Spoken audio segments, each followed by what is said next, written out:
Acho que as cotas estão aí para meio que reparar tudo que já ocorreu no nosso passado. Sei lá, eu sinceramente eu acho que as cotas, a cota e a FUNP, elas salvaram a minha vida mesmo. Elas me tiraram daquela falta de perspectiva de vida. Eu acho que elas são muito importantes para a política da universidade mesmo, sabe? Porque a UFMG é uma universidade muito grande. E não ter diversidade nessa universidade, que é gigantesca, assim, que é um mundo, é um absurdo, né?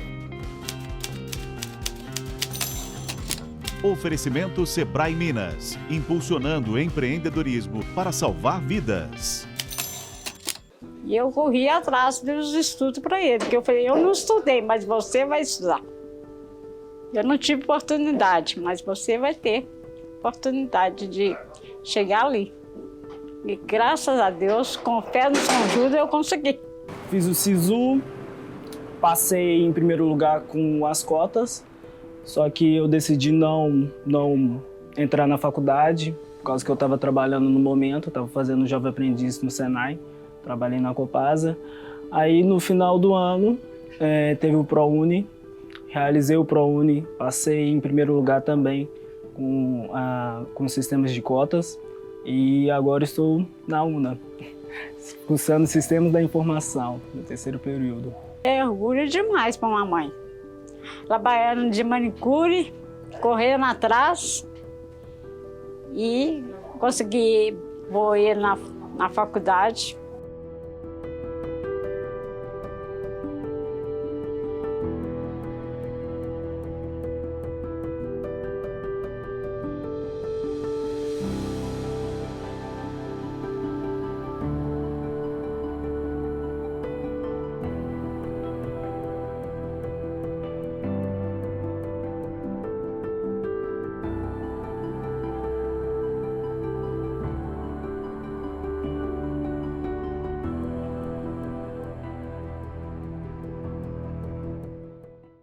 Em 2019 me formar no ensino médio, fazer o Enem e tirar uma nota boa o suficiente para conseguir entrar aqui na UFMG no SISU, graças também às cotas que eu entrei, né, na cota de pessoa com deficiência de baixa renda vinda de escola pública.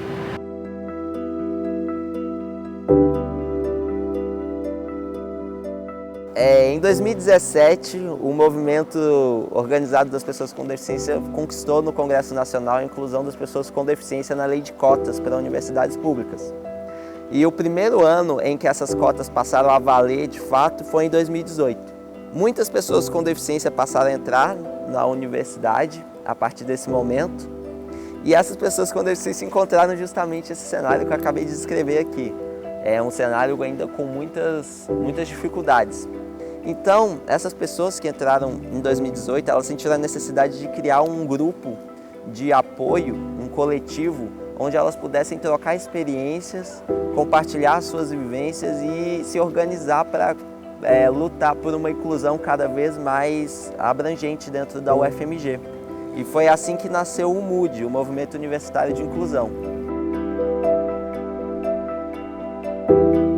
Acredito que para todos os estudantes e os professores é uma situação muito grave, mas para as pessoas com deficiência isso se torna praticamente inviável.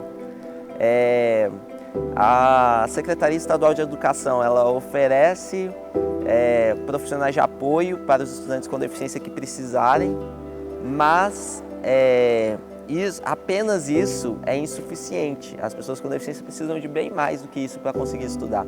A situação é extremamente grave. As pessoas com deficiência que se formam no ensino fundamental aqui de BH, que tem uma situação um pouco mais estruturada, os pais dessas pessoas eles ficam desesperados porque eles não sabem como eles vão conseguir garantir que os seus filhos se formem no ensino básico, porque quando eles forem para o ensino médio, eles não vão ter mais suporte praticamente nenhum e fica muito difícil continuar os estudos dessa maneira.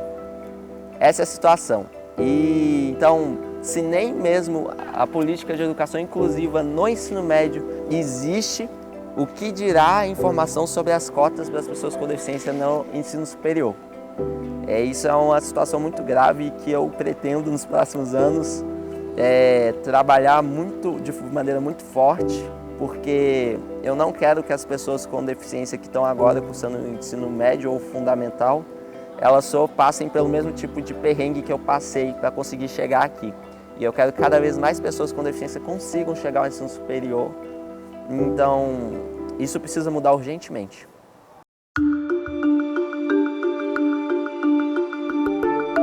Quando eu tinha lá pelos meus 16 anos, aí meu pai saiu de casa, né? Aí a gente foi trabalhar. Eu fui trabalhar de Cruz Vermelha no colégio, um colégio particular tradicional aqui de Belo Horizonte. Chegando lá, eu vi que todo mundo que era rico, todo dia eu era pobre, eu falei assim, eu vou ver o que os ricos fazem. Aí o pessoal que era rico queria entrar no FMG. Eu tô assim, se o povo rico quer entrar no FMG, eu também quero. Esse negócio deve ser bom. Entendeu? Aí eu formei em escola pública, no Maurício Murge, em frente ao Cefet. Em 1999 que eu formei, já tem bastante tempo. Não existia cotas na época, isso foi implantado muito depois. Aí eu tentei uma vez, logo assim que eu formei, na época era segundo grau, né?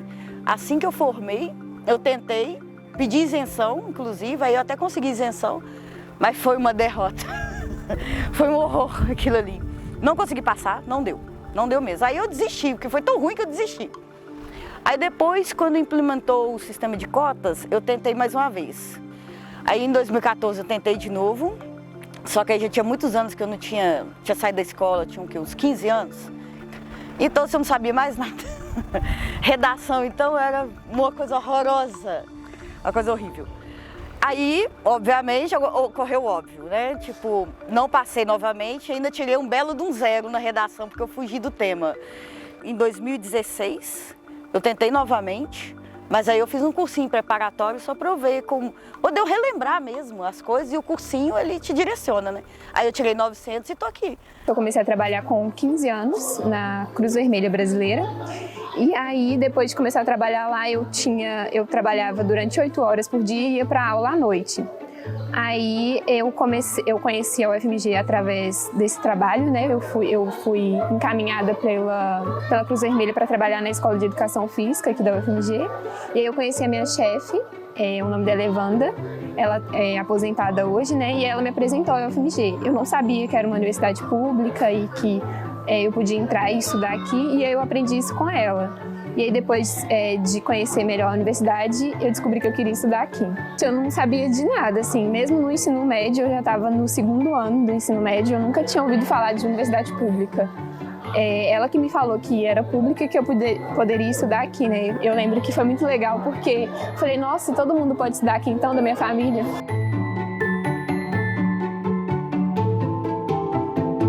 A gente chama a FUNP de Mãe FUNP.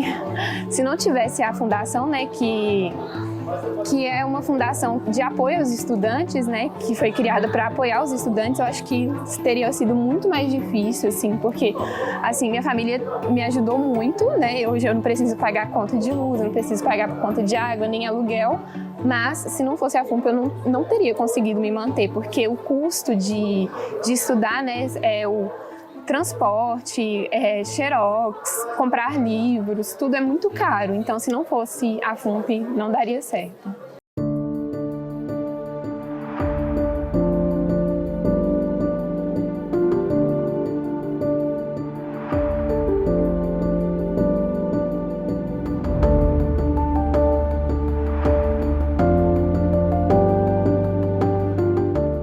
Preconceito, racismo, a estrutura que construiu atrás disso, onde algumas pessoas conseguem se sobressair e outras não. E a gente não precisa nem de pensar no salário, a gente pode pensar na quantidade de pessoas negras, periféricas, faveladas, que ocupam esses lugares, né? Quantos professores negros que eu tive aqui na universidade, eu posso contar nos dedos de uma mão. Então, o acesso dessas pessoas a um curso superior e chegar até aqui, por exemplo, se eu falo no mestrado hoje também a quantidade é muito menor. Então, as pessoas que têm esses cargos de poder dentro de uma universidade, na maioria das vezes são homens brancos.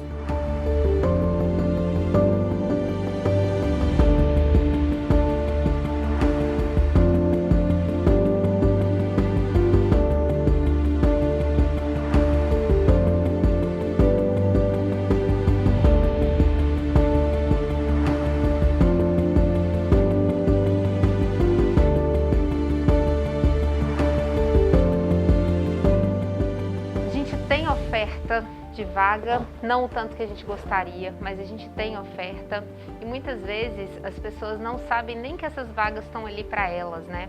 Eu acho que quando a gente tem espaços como esse, que fala assim, essas vagas são para vocês têm essa oportunidade, vocês podem estudar e podem ocupar esses espaços, eu acho que é uma coisa muito... tem um potencial revolucionário, assim. Eu acho que isso é muito importante e como muitas vezes, né, a educação básica não dá conta, a gente tem tantos lugares com uma infraestrutura tão precária, né, fica muito difícil às vezes de dar conta de toda a formação que a gente precisa ter durante a educação básica no ensino público. Quando a gente tem iniciativas como essa, a gente dá uma chance a mais, né, assim, fala não, a gente está começando talvez um pouquinho atrás, mas tem como a gente chegar aí nesse mesmo ponto e conseguir aprender o que é necessário aprender para poder chegar na universidade. Eu acho que é essencial, inclusive no sentido de empoderamento também, né? Falar para as pessoas, vocês podem, vocês dão conta, porque tem muita gente que acha que não pode, né?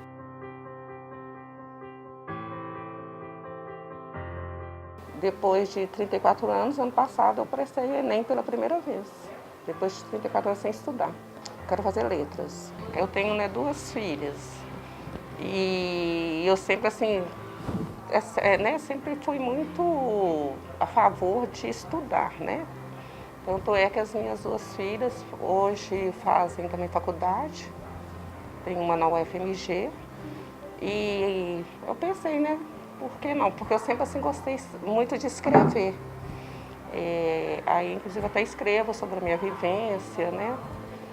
Quero terminar esse livro e tal. Então, aí é isso. E eu acho que letras é um caminho legal, né? De aprendizado que vai me ajudar bastante no meu objetivo. E que dia na vida que eu ia pensar, eu, pobre, lá, que eu vim lá da vila, né, das favelas da vida, ia pensar um dia em fazer intercâmbio pelo FMG. Eu acho que eu estou realizando um sonho mesmo. Isso aqui é perfeito, isso aqui é um sonho e todo mundo tem que estar aqui e aqui é para todo mundo, entendeu? Não é para elite não, é para todo mundo, para pobre, para todo mundo. E bora, venham para cá.